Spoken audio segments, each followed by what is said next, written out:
All right, let's get right into it.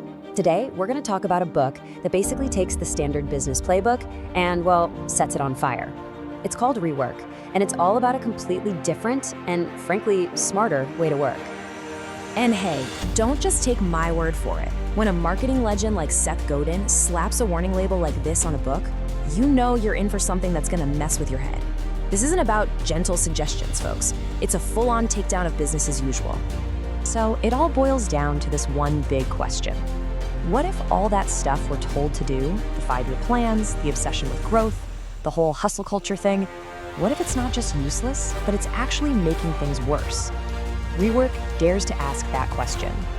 All right, first things first. Before we can build anything new, we've got to do some demolition. This first part is all about taking a sledgehammer to those old, tired ideas, the sacred cows of business that everyone just accepts without question. Let's do this.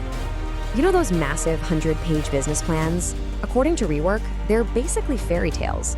I mean, think about it. You can't predict the future, so writing a long-term plan isn't planning, it's just guessing, but, in a fancy font. So what do you do instead? It's simple, really. Just focus on this week. Make decisions right before you take action, because that's when you have the most information. Figure out the next most important thing, and just do that. It lets you be nimble and jump on real opportunities you could never have planned for. Okay, here's another one that feels almost forbidden to ask in the business world. Why grow? Seriously, we're all programmed to think bigger is always better, but Rework slams on the brakes and asks, is it though? Or is it just about ego? The idea here is to find your perfect size and just stay there. It's kind of funny, right? Small companies are desperate to get big, and giant corporations spend millions trying to be as quick and agile as a small company again. Rework says maybe, just maybe, small isn't a phase. Maybe it's the goal. The workaholic. Our culture loves to put this person on a pedestal, right? The person always on the grind, pulling all-nighters. Rework just cuts right through that noise and calls it what it is, inefficient. It's not a badge of honor, it's a sign that something's broken. This says it all.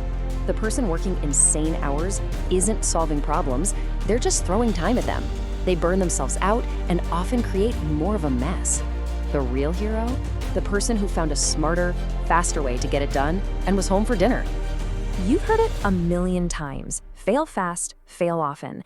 It's become this huge mantra, but Rework argues that learning from mistakes is kind of overrated. You know what's better? Learning from success. Success is what gives you a winning formula you can use again and again.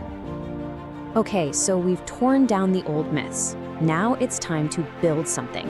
Let's get into the practical, actionable, no excuses guide for actually getting your idea off the ground. Now, this is a crucial distinction. Rework says to start a business, not a startup. A startup often lives in this fantasy world where profit is a problem for later. A real business needs to be profitable from day one. And chasing investors, that should be your absolute last resort, not your first move. So where do you find that killer idea? The answer is beautifully simple. Make something you desperately wish existed. When you're solving your own problem, you just get it. You know what's important, and you can instantly tell if what you're making is actually any good. And this is exactly why it's so powerful. You're not guessing what a market wants, you're the market. You're your own best quality control. And maybe most importantly, you're pouring your energy into something you're genuinely passionate about. You just can't fake that. Look, ideas are cheap. They're everywhere. Everyone has them. The person who says, hey, I had that idea 5 years ago, gets 0 points. Execution is the only currency that matters. It's time to stop talking about your great idea and actually start building it. And let's just tackle the #1 excuse right now. I don't have time. Rework calls BS on that. You don't need to quit your job and find 40 hours a week. Find 10, find 5. Trade 1 hour of scrolling social media for 1 hour of building your dream. If you want it badly enough, you find the time. So, you've started. That's awesome. But now what? How do you keep the momentum going and actually build something great? This final section is all about the art of making real progress. This next idea is a total game changer. We're taught that not having enough time or money is a problem. Rework flips that on its head. Constraints are an advantage.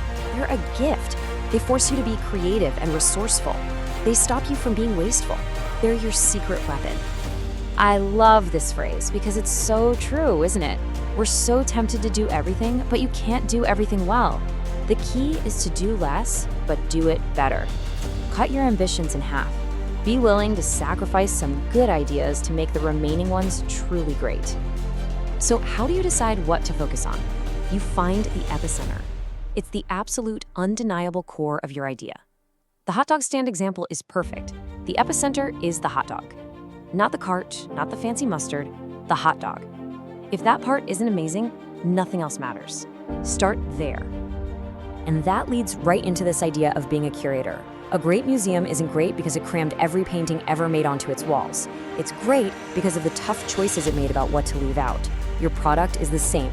Be ruthless. Stick to the essentials. Greatness comes from saying no.